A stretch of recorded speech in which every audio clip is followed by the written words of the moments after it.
सीताराम।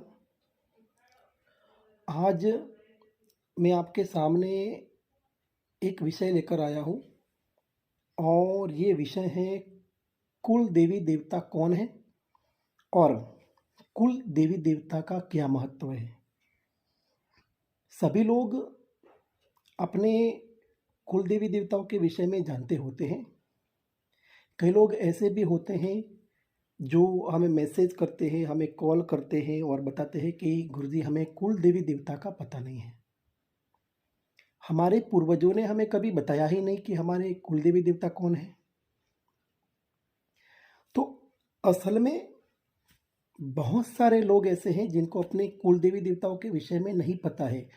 जिनको पता है उनको ये नहीं पता है कि कुल देवी देवता की पूजा कैसे करेंगे, उनकी सेवा कैसे करनी है, या उनको क्या भोग लगता है, उनको क्या बलि लगती है, कब उनकी सेवा करनी है, या साल में एक बार उनकी महापूजा कब करनी है, उनको नैवेद्य कब देना है, इस विषय में नहीं पता होता है।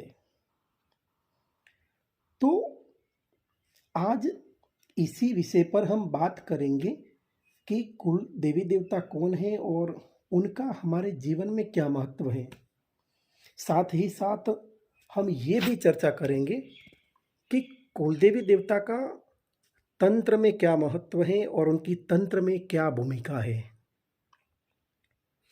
सबसे पहले बात करते हैं कुल देवी देवता कौन है। तो कुल देवी देवता हमारे परिवार की संरक्षण शक्तियां हैं, जो हमारे परिवार का संरक्षण करती है, हमारे परिवार की रक्षा करती हैं। कुल देवी देवता वो शक्तियां हैं जो हमारे वंश की वृद्धि करते हैं, संतान उत्पत्ति के लिए वो कार्य करते हैं। हमारी पीढ़ी को बंद न करते हुए वो एक से एक आगे बढ़ाते जाते हैं। हमारे समग्र परिवार में, हमारे कुल में जितने भी लोग हैं, उन सभी लोगों का रक्षण करने का कार्य हमारी कुल शक्तियाँ करती है, हमारी कुल देवी करती है, हमारे जो कुल देवता हैं वो करते हैं। दूसरा, कुल देवी वो होती हैं जो हमारे पूर्वज उनको पूजते आए हैं। हमारे पुरखों के पुरखों जिनको पूजते आए हैं, जिन महाशक्ति को पूजते हैं, जिन शक्ति को पूजते हैं, जिनकी सेवा करते थे, जिनकी आराधना करते थे, जिनको नैवेद्य देते थे, जिनको भोग देते थे, और सामने कुल शक्तियाँ उनको वचन देते थे कि हम आपके परिवार का रक्षण करेंगी। तो ये जो शक्तियाँ होती हैं वो कुल शक्तियाँ होती हैं जिनको हमारे पुरखे पूजते हैं, हमारे पूर्वज जिनको पूजते थे। कुल परंपरा से चली आ रही शक्तियाँ जिनकी सेवा कुल के पूर्वज भी करते थे, हमें भी करनी है और हमारे संतानों को भी उनकी पूजा करनी है। अब जब ये कुल की शक्तियाँ हैं तो एक बात बताता हूँ कि कोई कुलदेवी एक होती है ऐसा नहीं होता है।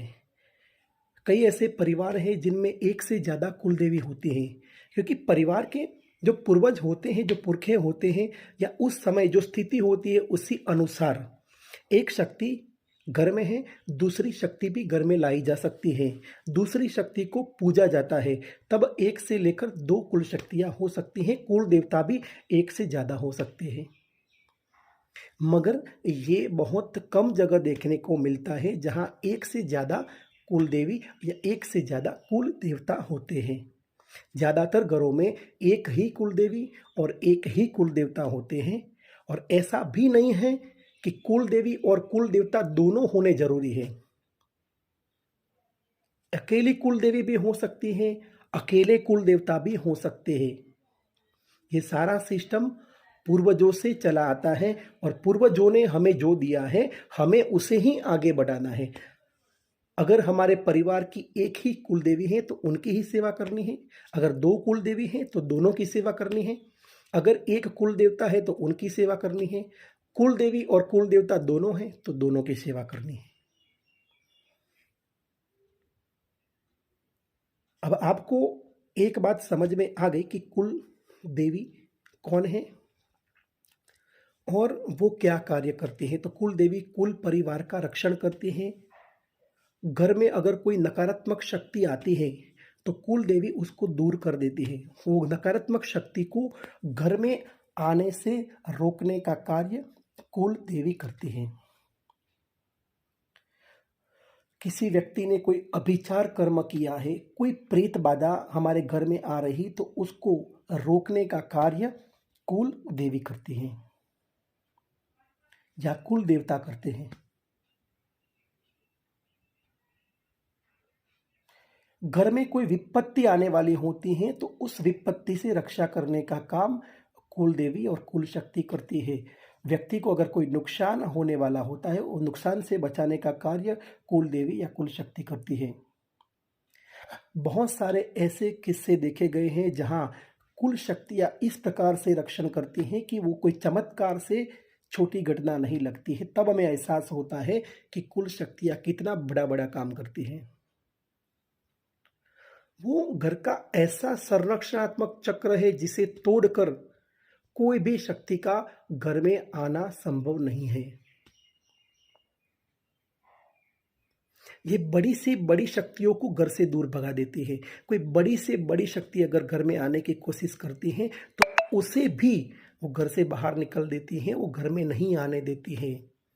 इसीलिए जिसके घर में कुल शक्ति जागृत है, जिसके घर में कुल देवी जागृत है, उसके घर में नकारात्मक शक्तियां नहीं आती हैं, प्रेत शक्तियां नहीं आती है, तंत्र अभिचार नहीं होता है, किसी ने भेजी हुई कोई भी शक्ति उस घर के अंदर प्रवेश नहीं कर पाती है।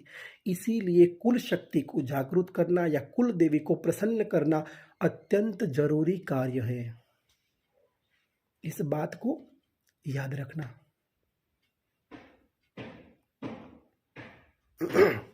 अब दूसरी बात कि कुल देवी के साथ में कौन सी शक्तियां चलती हैं, तो इस बात को याद रखना कि कुल देवी कभी अकेली नहीं होती हैं। कुल देवी के साथ में बहुत सारी शक्तियां चलित होती हैं। कुल का जो भैरव होता है, उस कुल शक्ति के साथ चलने वाला भैरव उस घर में हमेशा कुल देवी के साथ चलता है और घर की चौखट पर उसका स्थान होता है। इसीलिए चौखट पर बलि देने का महत्व बताया गया है। चौखट पर कब बलि देनी होती है, भैरव पूजन कब करना होता है, वो कुल परंपरा से पता चलता है। कुल के जो पूर्वज होते हैं ये बताते हैं, या फिर कोई जानकार व्यक्ति ही ये बातें बता सकता है कि कुल भैरव का पूजन कब करना है, कुल भैरव को क्या बलि देनी है और कब बलि देनी है। तो कुल शक्ति के साथ कुल भैरव चलता है। दूसरी एक बात है कि उनके साथ कुल शक्ति के साथ वीर चलते हैं। बहुत सारे ऐसे वीर हैं जो अलग अलग प्रकार की कुल शक्तियों को साथ चलते हैं। सबके अलग अलग वीर होते हैं, सबके अलग अलग भैरव होते हैं। वो कुल शक्ति कौन सी है उसके आधार पर पता चलता है कि आपके कुल खाते के कौन से वीर हैं या कौन से भैरव हैं। घर की जो लड़कियां 16 साल की कम उम्र में मर चुकी हैं या 12 साल से कम उम्र की जो लड़कियां मर चुकी हैं या जो सती बनी हुई है, ऐसी जो सतियां होती हैं, ऐसी जो शक्तियां होती हैं, वो भी कुल शक्ति के साथ मिल जाती हैं और उनके साथ ही चलकर परिवार का रक्षण करती हैं, परिवार का पोषण करती हैं। और उनको भी भोग देना आवश्यक होता है। जब उनको भोग दोगी, जब कुल देवी को भोग दोगे तो ये परिवार का संपूर्ण सुरक्षा चक्र बन जाएगी और इसे भेद कर कोई भी शक्ति उस घर में नहीं प्रवेश कर सकती है। कोई भी विघ्न बाधा है उस घर में नहीं आती है। उसके बाद जो कुल के पितृ होते हैं, जिनकी मृत्यु हो चुकी है मगर जिनकी आत्मा अभी मोक्ष को नहीं प्राप्त हुई है, ऐसे जो कुल के पितृ हैं वो भी कुल देवी के साथ चलयमान होते हैं, वो भी कुल देवी के साथ चलते हैं और वो भी घर और परिवार की रक्षा करते हैं। वहां कुल देवी के स्थान में बैठकर वो कुल देवी की सेवा करते हैं। इसीलिए बहुत सारे घरों में जहाँ पर कुल देवी की सेवा नहीं होती है, वहाँ पर पितृ नाराज रहते हैं, वहाँ पितृओं की समस्या बनी रहती है और पितृओं की समस्या के कारण संतान उत्पत्ति ना होना, संतान में पुत्र की प्राप्ति ना होना, घर परिवार में लड़ाई झगड़ा होना, आर्थिक नुकसान होना, कर्ज होना जैसी बहुत सारी समस्याएं बनी रहती हैं। तो सबसे मेन मुद्दा है कि कुल देवी को प्रसन्न किया जाए। जब कुल देवी प्रसन्न होगी तो घर के पितृ प्रसन्न होंगे, घर की जो प्रेत शक्तियाँ हैं वो प्रसन्न होगी। आपके परिवार के जो लोग मृत्यु प्राप्त करते हैं और उनकी आत्मा अगर भटकती है तो ऐसी प्रेत शक्तियाँ घर को तभी परेशान करती हैं जब उस घर की कुल शक्ति जागृत नहीं होती है। अगर कुल शक्ति जागृत होती है तो ऐसी शक्तियाँ आपको परेशान नहीं कर सकती हैं। तो ये बात हो गई। अब कुल शक्ति को जागृत कैसे किया जाए, प्रसन्न कैसे किया जाए और कुल शक्ति के कुछ गूढ़ रहस्य क्या है, उस विषय में मैं अपनी अगली वीडियो में बात करूंगा। तब तक के लिए सभी साधकों को जय श्री सीताराम। सीताराम सीताराम सीताराम।